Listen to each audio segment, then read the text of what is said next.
Welcome to this week's meeting of the Rotary E-Club of Silicon Valley. I am thrilled to welcome our district governor from the district of 5170, Wei, to our meeting. We get today to discuss the value of not just our Rotary Club and the service we do locally and globally, but also the opportunity to discuss what a district structure does and how that district helped us serve our communities. I am thrilled to have our club go through and have speakers every week that are innovative, talk about education, technology, and how we're better serving the world. And one of those ways is within the overall structure of Rotary. And I welcome Hung Wei to our club today and look forward to hearing and talking with her today. Over to you, Hung. All right. Thank you so much for having me. I'm Hung Wei. I'm the current District 5170 governor, and I'm a member of the Rotary Club of Cupertino in California, USA. So I actually would like to start my presentation with questions of this club. Does anyone know what is District 5170? I mean, let's start with how big is District 5170? What's our most northern part of city? Anybody know? So the most, go ahead. Like Oakland, or very good, very good. It's Oakland, Piedmont, Montclair. That's our northern part. How about our southern part? Where does it go? All the way to the south. Well, people Gilroy, more south, a little further south, southern. So Watsonville, Watsonville. Let me look at our map, and Hollister, San Juan Bautista. So all the way past Santa Cruz. So that's south. How about our west part? That would be the Pacific Ocean, I think, right? It doesn't go that far, but Palo Alto. Oh, okay. Right there. Okay, so, and how about our east part? All the way to the East Bay. I know we have Livermore. Very good. Livermore Valley. That'll be the east part. So when you look at this geographic of District 5170, it encompasses most of the Silicon Valley, anything in between Sunnyvale, Milpitas, Cupertino, Fremont, all the way, Pleasanton, all the way to the East Bay. So that is District 5170. So when Rotary International divides the world, they sort of look at the geographical plus how many Rotarians are in each district. So sometimes they'll switch district because if the numbers become so low, it cannot encompass the district, they'll combine districts. So District 5170 is from Piedmont, Montclair, Oakland, all the way to Watsonville, San Juan Bautista, from Palo Alto, all the way to Livermore Valley. How many clubs do we have? Take a guess. 3. We have 63 clubs. We used to have, 3 months ago, it was 62. Miti Chen, I think Miti Chen started your club, right? He was a charter member of your club. So he just started a new club called the Rotary Club of San Francisco Bay Area. And so 3 clubs. So how many Rotarians do we have in District 5170? Take a little guess. 1,800. A little bit more than that. I'm glad we have a little bit more than that. Yeah, right? About 3,900 to 4,000. So in between, goes up and down. And we once exceed 4,000, we're now about 3,950. So my next question is, okay, so this is District 5170. What does the District 5170 mean to you? Sometimes very little to the clubs, right? The club itself is like an engine working forward, but District 5170 sounds like a So I asked this question, many people could not answer it. What does the district governor do for you? See, I get a lot of blanks, okay? So I want to tell you, one more question is, how much do you pay per person to the district per year? You do pay a district dues. Any treasurer here that might know? The district in particular? Yes, and no, every year, every member of your member pays a district dues. So, Not the international dues, but district dues. Yeah, and as the president of the club and had to do my budgeting this year, I saw those numbers and I don't have them on the top of my head, but it's like $75, I feel like. Okay, actually it's $55 a year. But your 75 is very good. because 75 is a half-year due combined with Rotary International and Rotary District. So combined is 150. But yearly for the district, every one of you pays $55 to the district. So you do want the district to do something for you, right? That's $55 is money. Okay, so first my question is, what does the district governor do for you? I want to tell you, personally, this is how I feel. The district governor actually is not your leader. I am your best cheerleader because everything is done at the club level. You know, you do fundraisers, you do projects, you do fellowship, you do meetings, you learn things together. Everything is the district. What does? It's at a club level, not the district level. So what does the district do for you for $55 a year? So there's two things district does for the whole 63 clubs and members. The first thing is we provide learning opportunities to learn together. I know e-clubs is structured a little different because when we learn together, we have Avenue of Service, which happened September 30th, and we're going to have a mid-year reflection, which is going to happen January 13th, 2024. So the district brings speakers, just like you bring programs, and we bring partnerships. For example, on the September 30th Avenue Service, I think one of you, a few of the members was there. My teacher Lisa was there. So we introduced a couple of nonprofit organizations. One is World Vision, which is an international service project, and one is Ambassadors of Compassion that works with teenagers. We introduced programs and collaborative projects together so district-wide clubs can pick what they want to do, or they can do it or they don't have to do it, but they can do it together or they learn new things, just like you provide for your members.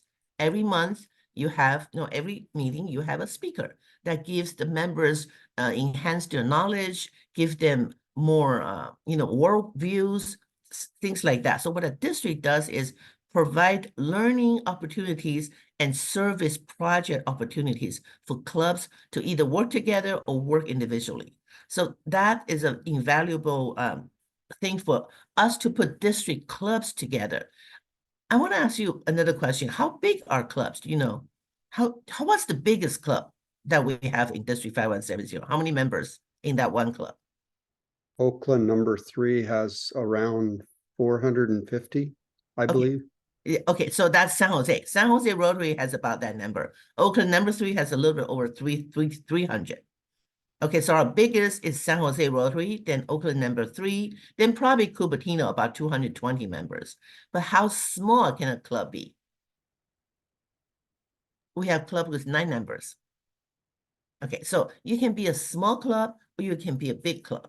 But what clubs want to do is do projects, right? So whether you're a small club or you're a big club, it's good to do projects together area-wide. So right now, our district is going forward with providing opportunities for clubs to do projects together. So that's what the district basically do. The second thing the district do is fellowship activities. We just had, but more physical, right? Because e-club's a little different because e-club, you communicate fellowship through having cheers through Zoom, or if you could, you probably would get together sometimes. I want to ask you a question. How often do you physically get together? Sometimes, 0. Okay, so your communication through having fellowship through Zoom and doing projects in the areas that you live or doing projects supporting other areas, right? So that's an important different structure. But most clubs at District 5170, for example, we just had a Train of Lights. We booked the whole Niles Train and about almost 300 to 400 Rotarians rode the train together. We did a little parade in the train. So that's also fellowship. Get out of our own clubs and get to know other clubs, what they do. So the District 5170, what the district means is the district wants to support all the clubs in providing more learning opportunities, more projects together, and more fellowship to get to know your connections, expand out of your clubs. So I think e-clubs is a little different, but I do want to say you do still pay $55 per person per year to the district. So when the Q&A, actually, I would ask this question: what can the district do for you? What is the best way the district can support your club in reaching out more to do more projects together, even collaborate with other e-clubs? We do have more than one e-clubs. You're one of our e-clubs. We have e-clubs of Silicon Valley, Smart Village, who they never really met. They are all over the place. They all belong to IEEE, and they do global grants together. And they're really a very, very active club. And we have e-club of Silicon Valley Health and Wellness. They also meet online. And so it's you're not the only e-club in the area. So my question for you is, would you like the e-clubs to kind of work together sometimes? You could have joined the e-club meeting and really learn from each other. What do you do? What does IEEE do? And what do you do? And maybe you can do global grants together with not just the e-club, also physical clubs. So that said, I want to go into what is Rotary. I think President Nick asked a good question. What is Rotary? So I want to share my Rotary story with you. Picture this with me. Picture a small boy whose mother was an alcoholic, whose father was almost never home. He got himself up every morning. He put on whatever clothes he could find, grabbed whatever food was left on the kitchen table. Then he went to school. He loved school. School was his sanctuary. His parents could never afford to buy him much. But somehow, when school started, he would receive a brand new backpack full of pencils, crayons, stationeries. And somehow, before the winter holiday, someone would hand him a nice warm jacket. Somehow in the spring, a couple nice t-shirts or a pair of nice sneakers. He didn't know who were those invisible people that helped him, but he loved it. He studied hard, went to college, graduated, got a nice job in Silicon Valley, bought a house, got married, raised a family, and time flew by, he retired. So one of his friends said, "Hey, you're retired now, why don't you join Rotary?" He had no idea what Rotary was, but he joined for fellowship. And then he participated in a couple of club service projects, and one of them was back to school backpacks. While he was stuffing pencils, crayons, stationeries into brand new backpacks, it dawned on him that those invisible people that helped him along the way changed his life to be Rotarians. So he vowed at that moment to always be that invisible person to help a child in need, a family in crisis, or a village in Africa that needs water. This is a Rotarian who told his life story in my family room while I was fundraising for my club's endowment fund. You know, his life story is my Rotary story. I first want to congratulate each and every one of you. Everything you do, every project you do in your communities or in the world, you are that invisible person that help someone. You know, when you do projects, the people you help, they don't know where you are, what you look like, what's your work, but they know invisible people help them change their lives. So really my first message to all the club members is, you are already that invisible person. You change people's lives just by doing projects, but they don't know who you are. So I really want to say thank you for being that invisible person. My second message to you is, you know, Rotarians are worldwide, but we always want to say we want to attract more Rotarians into Rotary. You know why? Membership to us is not about numbers. When you have more members, what do you have? You have more resources, you have more talents, you have more projects, you have more friends. So to increase your member is to increase your ability to do service projects in the world, to attract more invisible people into Rotary.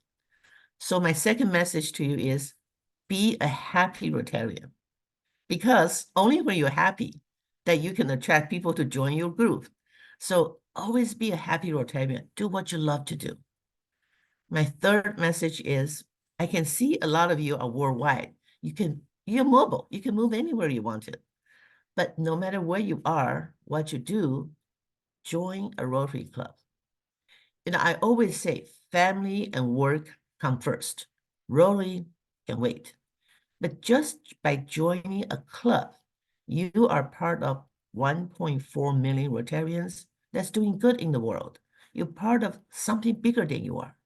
So I know things get busy, you have personal life, you work, but always be part of a club so that you're part of something that's doing good in the world. You're always that invisible person.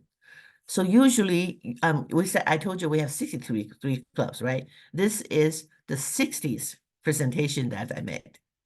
So I have 3 clubs to go. And I really, really want our Rotarians to know that you are that invisible person. You change lives.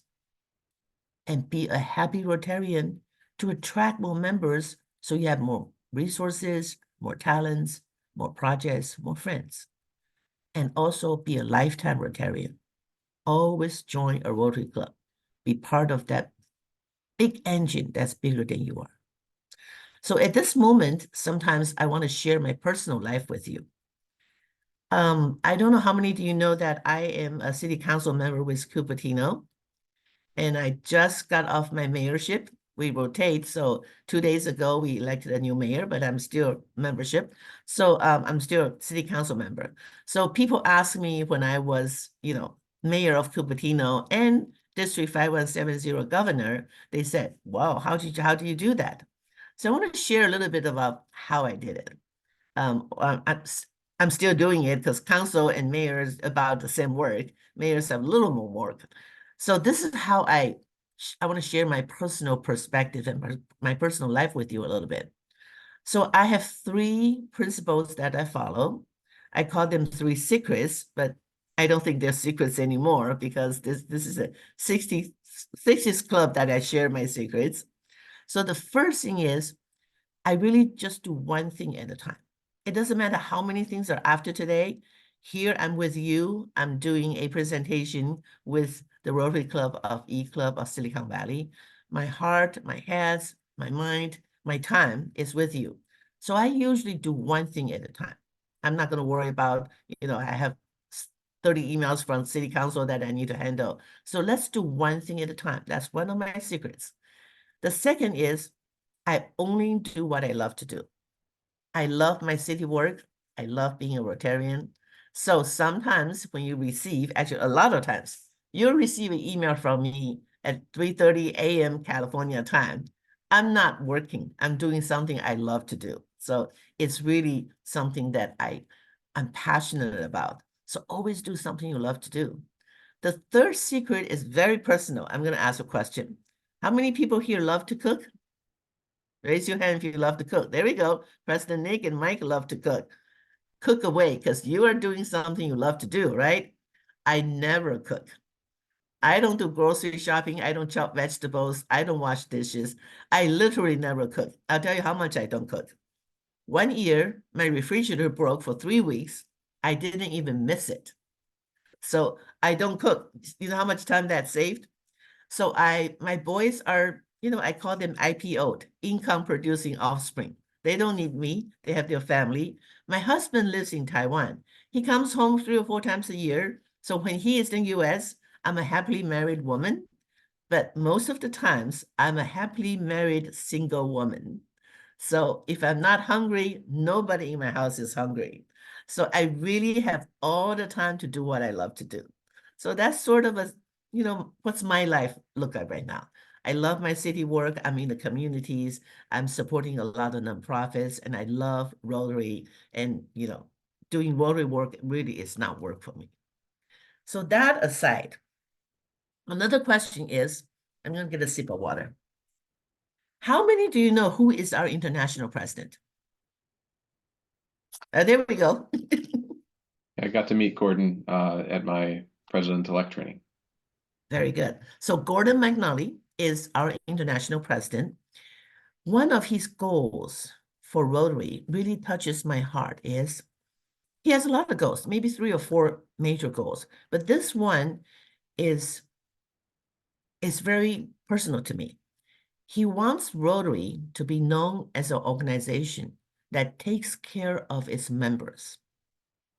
And there's a little deep meaning of that. Think about Rotary as doing service, but think about Rotary as taking care of its members. Gordon has a personal story to tell. As President Nick said, you met Gordon in person. I also met him in person in January of this year in Orlando. He was still international president-elect. I was district governor-elect. He met about over 400 district governor-elects from worldwide in Orlando. That's sort of a training, last training for district governor-elects. In that meeting, he shared for the very first time his family story. I don't know, did he share it with you, President Nick? Maybe, depends on the story, yeah. So Gordon has a brother, or had a brother. His name is Ian. They're very close. And Ian was a very successful business person and had a lovely family. But no one, not his family, not his friends, knew that he suffered from depression until the day he took his own life. So Gordon said, maybe it's because pride, because you want to be viewed as strong. So his brother never shared his depression and hid it so well until the day he passed away.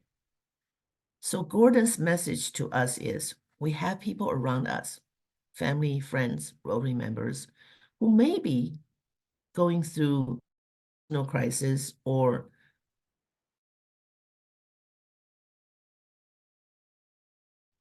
it's just still a stigma in a lot of societies. So he really wants Rotary members to take care of our own members.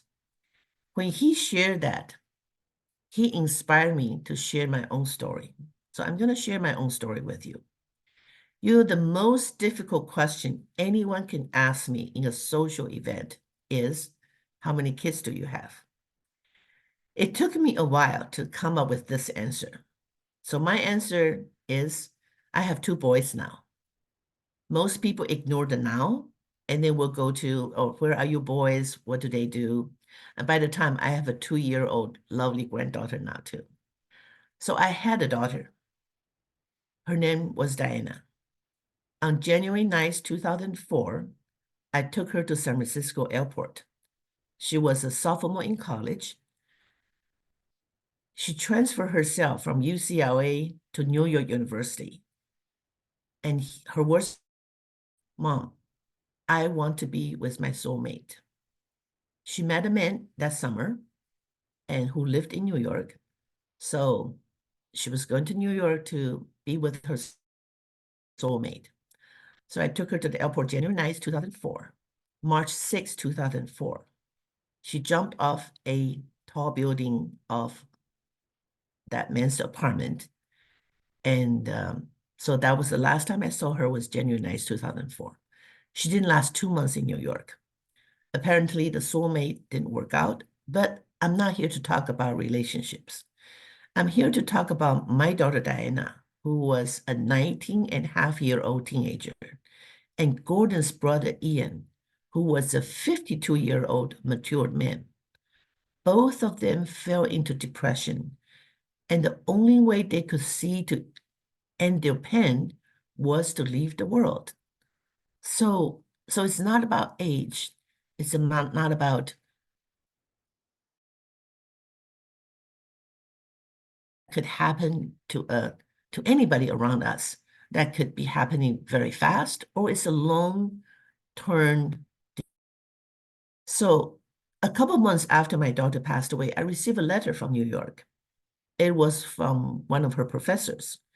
And he wrote me, he said, Mrs. Chen, I couldn't sleep for weeks after your daughter passed away, because the day before she took her life, she waited at his office door for him to return and turn in a paper that was due. And he said, your daughter looked completely different. So he said, I asked her, Diana, what happened? But, she just said, I had a really bad case of flu. So he let her go. But next day, he heard of the news. He blamed himself for not dig a little deeper, for not inviting her in, ask more questions, give her a hug. So I wrote back to the professor. There is no regret in this world because when things happen, we can't bring it back. But next time when opportunity calls, that we'll reach out a little bit more. So Gordon's message to us, and he's been emphasizing in every meeting that he's talked with us, even at this Kaohsiung Institute that I just went. He said, let's ask, how are you really? Instead of just how are you? If you sense a bit of a desperation in your friends, in your families, and in your Rotary members. So he really wants Rotary to be known as an organization that takes care of our members. So I know, you meet online, but online too, we can reach out. So that, how are you really, is really he wants to emphasize. We do projects together. We create hope in the world, in the communities. Let's create hope in our clubs and in our family and friend circle. So we know that reaching out is okay. Feeling lonely, depressed, scared, it's okay. It's okay to share. So in the letter this January, so President Nick, you're already halfway through your presidency, right? So in the January 13th, our mid-year reflection, we like to bring mental health resources to all the clubs. And I would love each club to do at least one project to do with mental health awareness. Just that awareness is okay to share, that everybody has a little bit of something that, they could feel scared, depressed, lonely. I know how lonely my daughter was on the not even 2 months she was in New York. And when the only man she went did not work out, that how scared she was, how disappointed she was, and how she could not find a way out to ease her pain. The only way she knew was to leave the world. So we had people around us, and Gordon and I want to share our personal experiences with you so that when you reach out, you don't know whether you're going to make a difference or not, but you know you will. So we really want you to take care of your family, your friends, and your club members. Be part of that reaching out, be part of that, I'm okay, you can come to talk to me, or just reach out more. I want to again say, this is one of Golden's goals, and I'm hoping that we can reflect in that in our daily life. That tender, loving care is so important in our daily life, whether it's to your family or your friends or your club members. So I want to share this with you, but I want to end with a really happy note. Next year, March 6, 2024, it'll be 20 years that my daughter left me. But there's not one day passes that I don't think of her. I think of her every day. But I don't think of her in tears because I know she lives in my heart. So when I eat good food, I'm eating with her. When I watch a good movie, she's watching it with me. When I do service, she's still doing with me. So I have vowed to live a doubly happy life because my daughter lives in my heart.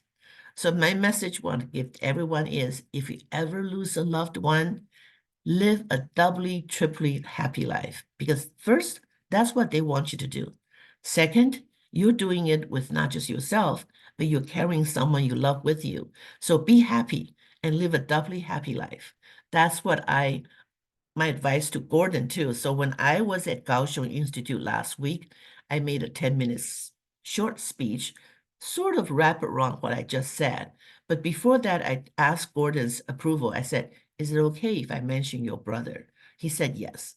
So I basically brought tears to his eyes because I think he and I can feel that we are doing doubly happy life and doing doubly service because we're carrying someone we love in our heart. So my message to you is very, very simple before we go to Q&A. You are that invisible person. I want to thank you for being that. Every project you do, every service you does in your communities, make a difference in people's life. The second is be a happy Rotarian, do what you love to do, and be a lifetime Rotarian, and live a happy life, and bring more resources into your club, into Rotary, so we can do more for the world. So that is my very simple message to you, and I'm your biggest cheerleader. And I want to answer questions. What can we do?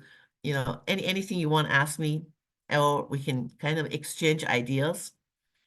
So that's my message to all the Rotarians in District 5170. Let's be happy Rotarians, be lifetime Rotarians, and do what we love to do. Thank you so much. I really, really appreciate that powerful story, and it really reminds me of where we are with our families and with our community. Before we go into Q&A, I want to just take a moment to introduce the members of our club who are on the phone right now, and just give me a wave when I call you out.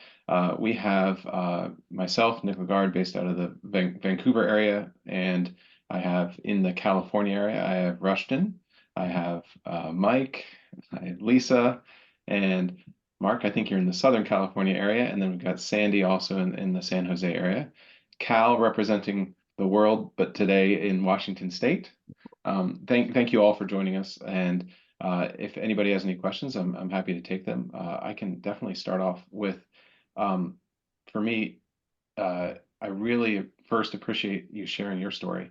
And I heard Gordon's message back in February when I went to President-elect training, and I really have appreciated that this year's one of this year's focuses is mental health. I guess my question is, to your point of club versus district, how do you want our clubs to engage better? Where do you wish we did something a little different? Because I know we're all individually, we've had Cupertino speak to us about some of the initiatives they're doing. We interact with the club, with our members like Lisa going to the holiday train recently. How would you like to see us do things a little differently? And actually, my question is, how would you like the district to see you? You know, I understand. I've seen Lisa. We had a great time in the Trend of Lights. And then Mike is also local, and Rushton actually lives in Cupertino, right? And so how do we support an e-club like you? First, my question, actually, what projects do you do?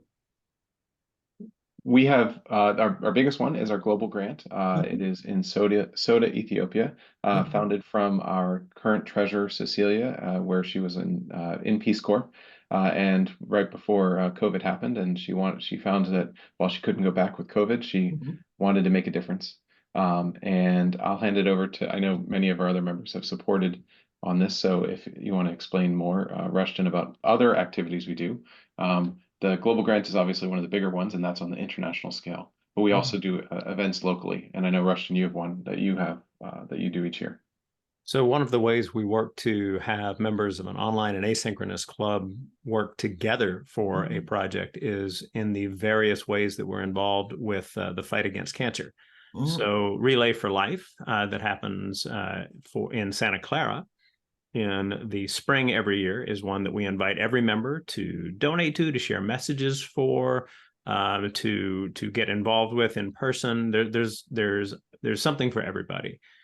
We also try to have mini grants that allow people, when they identify a need in the part of the world where they are, since we have members in a dozen different countries, to be able to draw in the partnership of another club or organization to help with those.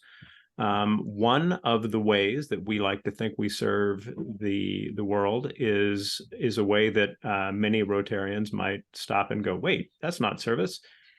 We seek to get speakers and record them and share their messages who can inspire people to see the world in new ways. And so we have speakers from all over the world, and we never go dark. We have meetings every single week. So there are a number of different ways. Your question was what can the district do for us? Yes. I would love for more members of the district to understand how we're different and welcome that we bring something different to the district. It is, I think, quite important that we not get locked into very, very specific ways of thinking about how Rotary can be. That is a really good way to describe the E-Club. Actually, a little bit about Rotary right now. Rotary is morphing. We're being very flexible. About 50% of the clubs are recording their programs right now. So they're working also like E-Club. They record their programs because they have hybrid meetings. 50% of the clubs have hybrid meetings, like Cupertino Rotary. We always have hybrid meetings. We have members now living in Arizona because we have hybrid meetings. So we're sort of working like a 50% E-Club. And all the programs are recorded, put on the website. People can access to it. And Rotary International just started an initiative called I don't remember the exact name. I just received the email. They want to establish a program depository, just like your program, to have world-renowned programs available on recording that any club can access as their program. So I think you will be a very good participant in that category. They want to have a collective depository of program speakers that any club can access as their program. So your program actually could exactly be part of that. So I actually going to connect President Nick and who should I connect with this Rotary International group? They just started it. So I'm happy to connect with. okay. Yeah, I would love to be part of it as well. But that is where, and I want to emphasize one of the things that we have one of our members who joined this year who actually helped us start a podcast as well. And that part for me has been actually transformational in my listening habits and watching habits, because sometimes it just doesn't work to have a video or a recording that I have to have on my screen. But the podcast is another avenue that's been tremendous as well. I love that. I think that's exactly what Rotary International is trying to do. So a second thing is I'm very excited about working together. So the question is, how does an E-Club work together with the rest of the clubs? That is a good question. One idea just came to me. I would love to have one meeting that you would designate it that we want every Rotarian in District 517 to join that meeting. And that would be an invitation you send out to the district that join our meeting and see how E-Club works. And then if you have a good program, so if Rustin or President Nick can work on that, give me a date, I would give a call out. So let's join Rotary E-Club. Forget about your meeting that week. Okay, your meeting would be that week, meeting would be join the E-Club's meeting. And you could have hundreds of people join you. Yeah. Okay. Project I would like to give to the E-Club, and then I would advertise it throughout the district. Okay. Okay. We can work on that. I'll take that away. Go ahead, Mike. I'd like to add to that what we would most want to communicate to other clubs in the district is that we have about a dozen or so members that are in the local area, Yes. in the local geography, and could be participants, visiting Rotarians to projects, to fundraisers and whatnot. There's a burning desire, particularly amongst members who have had the experience of a traditional club, to have that last link to fellowship, which is that face-to-face, to not just come to meetings, but to be part of their actual work. That's one thing that we'd like to make sure they understand, that we're not competing for members, we're actually contributing resources that can be helpful to them. Oh, absolutely. And secondly, there's a viral effect that we're actually trying to develop, which is a return to Rotary. Mm-hmm. We know that over the last 3 years, there's been some erosion from Rotary membership due to all of the factors that I've just recently learned that Camilla has quantified. And we think that a E-Club like ours can actually satisfy many of the objections that have created them to leave Rotary in the first place. And so from the district point of view, we'd like to have this chain of information that shares with us who has left Rotary. And for those that we can quantify left because of personal schedule conflicts or Right. not exactly engaging with that particular group, but want to stay committed to Rotary, to have that come back. So we're already engaged with the district at the membership level, at the public image level, to try and make sure that we have a symbiotic relationship, that they understand who we are, we understand who they are, and wherever we can work together, we're committed to do that. That's wonderful, because I do believe people on the ground, you know, I just saw Lisa and I saw Washington a lot of times too. And Mike, where are you? I'm in Lincoln, California, which is Lincoln. about 36 miles northeast of Sacramento. So Okay. it's a little bit challenging for me to get into the Mhm. local events just because of the 2-hour and 20-minute drive or whatever. But I'm still in the area. So and I'm still committed to the district. I was on Richard's public image committee, Mhm. not this year, but the year before. And that was my first experience with the district, and it was very fulfilling. I really enjoyed it. So we do encourage our members to try and find some place where they could be a participant. That's great. And not be here physically, because Right. it's challenging. So there are ways we can do fellowship via, you know, Zoom, and this just like really share our thoughts and share our feelings. And I think Cal has his hand up, but there's also ways we can do physical together, that because you're local. But I have two proposals here. You know, you do international service project. Most of the times after we do international service, right, we go visit. So I really want to plan a year, like we can all visit together on a service project. Okay, so I know I've 3 times. I've been to Serbia. It's all my international service project that we go to see our project. It was the best. My best international traveling are with Rotarian travelings. So if somehow your club can plan, most of the members could go for a short trip together to visit your project or somebody else's project. For example, a Mexico wheelchair distribution is coming up in June 2024.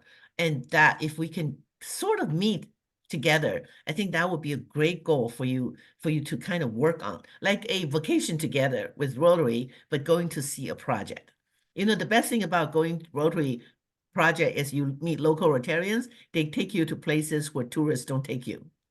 So it's really a best way to get together. So maybe that could be your goal. Somehow you can arrange a Rotary visit together.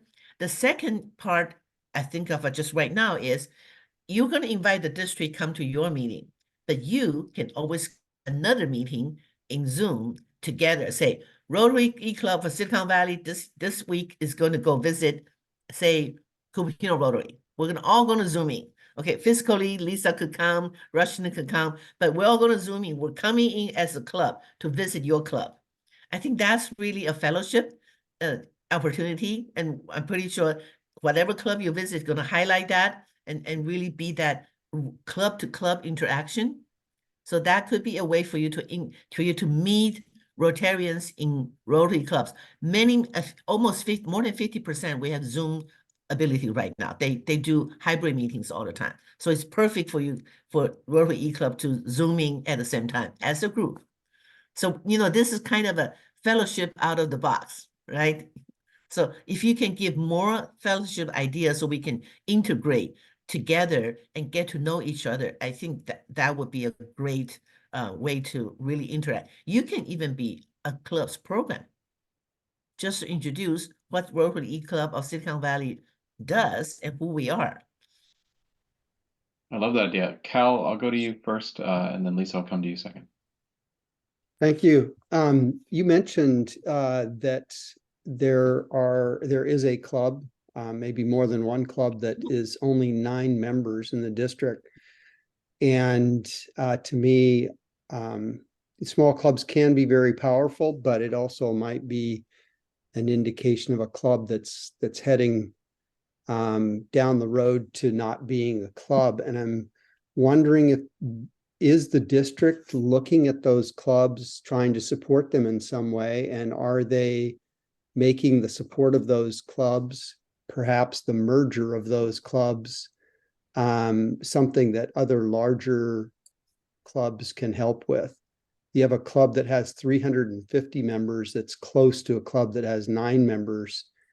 It seems like some number of the 350 might at least be ambassadors to the other club and help them with projects and maybe other forms of support. I just wonder if the district is doing anything about that. Absolutely, Cal. That's a really good question. Actually, it's being what district is being trying to do. But I do. This is my 60s club. Every club I visit, even the 9-person club, they're very, very proud of what they do, and they really have that sense of this is my club. So each club's culture is so different. So when I go visit, I said, build on your culture. Nobody wants to change your culture, but build on it. So what we're at district level to help the smaller club is, so let's do things together. Be part of, because smaller club has less projects, but they still are very passionate to do what they want to do. So what we do is support them to join global grants with other clubs, because smaller clubs hard to do a global grant themselves, and do a service project together, and especially have fellowship together to bring them out. So it's very hard to merge a club because they're so proud they don't want to be merged. But what we're trying to develop right now is satellite clubs. A satellite club belongs to the mother club, but they're own on themselves. As long as you have 9 people, you can do a satellite club. And you can be a satellite club of mental health. You can be a satellite club of performing arts. We're just trying to, one of the clubs is doing a satellite club, actually 2 clubs already have satellite club of young professionals. They belong to the new club, but they have their own board. They meet separately. They have their own president, chair, not president. But what they do is they work on their own, have their own fellowship, but they're part of the mother club to do projects together. So that's a way we're trying to get smaller group of people who feel that they have a sense of mission that they want to do, but they don't want to do administrative work. It's very hard to, when you have a new club, you ask meeting, you have to apply for the Rotary International, you got to do this and do that. And, secretarial, treasurer. So a satellite club is a great way for a club to grow separately with different group of people. But Cal, to answer your question, for smaller clubs, they really don't want to be merged, but they're very happy to be part of a big club doing projects together. So I invite them the same thing, join as a group, a meeting to a local club. Show up in the Rotary Club, say, hey, we're this club, but we're part of your meeting this time. And then have fellowship connection together and work projects together. So that's when area called assistant governor comes in.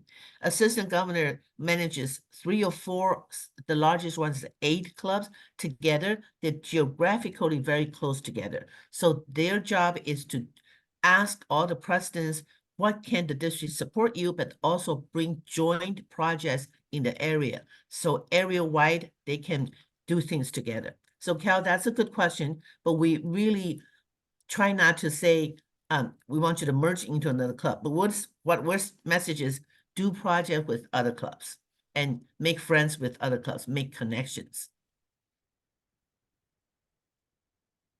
And I think. Lisa, I think you were next, and then we'll wrap up. Thank you. Governor Hung, thank you for being with us. It's been amazing. I do have one question that's been on my mind. Oh, I've been a Rotarian over 25 years, so that's how it's been on my mind. So on the freeways, you see all these billboards, on 880, 101, 237, and yet we've never seen a Rotary billboard that says people of action or join Rotary or this is what we do. I have no idea how much a billboard would cost, but do you know if Rotary would even authorize this, if the district could afford it?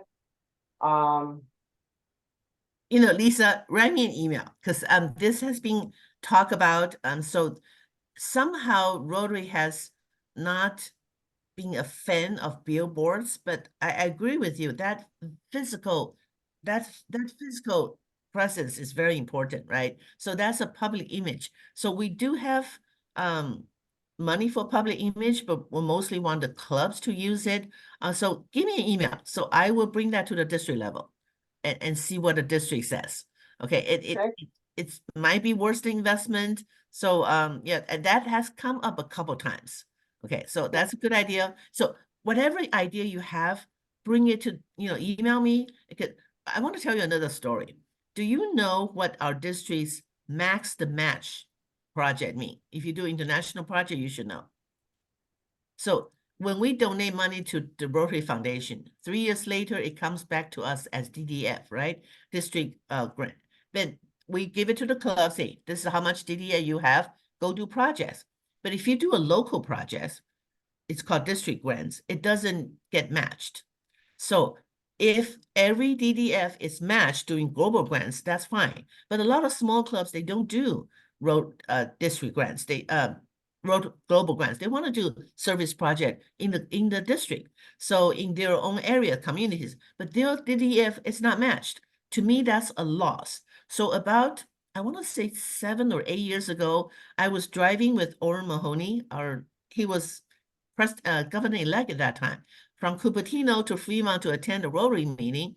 I told Orrin, I said, look, I was going after other clubs' DDF because, Cupertino Rotary does a lot of global grants, and we always need more DDF to get Rotary International match, right? So I will go to Sunnyvale. Do you have any DDF left that you're not doing local global grants? We'll give you cash. For example, if your club has $2,000 DDF, you just want to do a district, local grant, not a global grant. So you use that money, your $2,000 is not matched, but Cupertino Rotary would give you $2,000 cash to do your local project. That's the same. And you give the DDF to Cupertino. Then Cupertino can match 50% with Rotary International. So I've been chasing after other clubs, and they'll say, oh, I used it already. Okay, we can do it. I said, Orrin, why don't you just do it at a district level? When the money comes to DDF, just do it right there.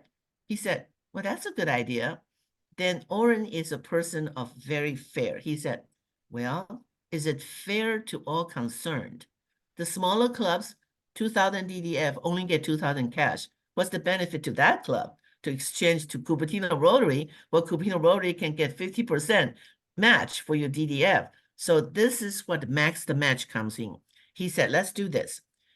Every club who wants to sell their DDF to a global grants gets 25% more cash.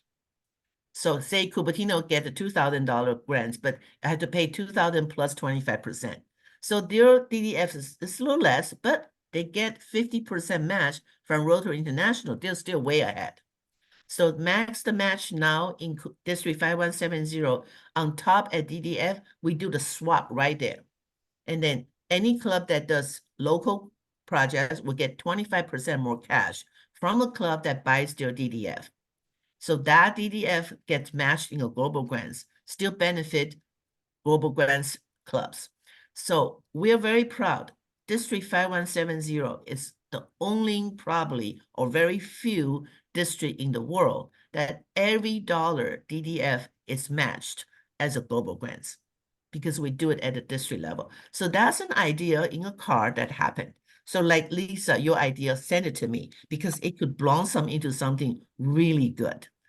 Okay, so I really like your idea. If every area, we have about 13 areas, invest money into a billboard, you're going to see Silicon Valley, you have 13 billboards when you drive around.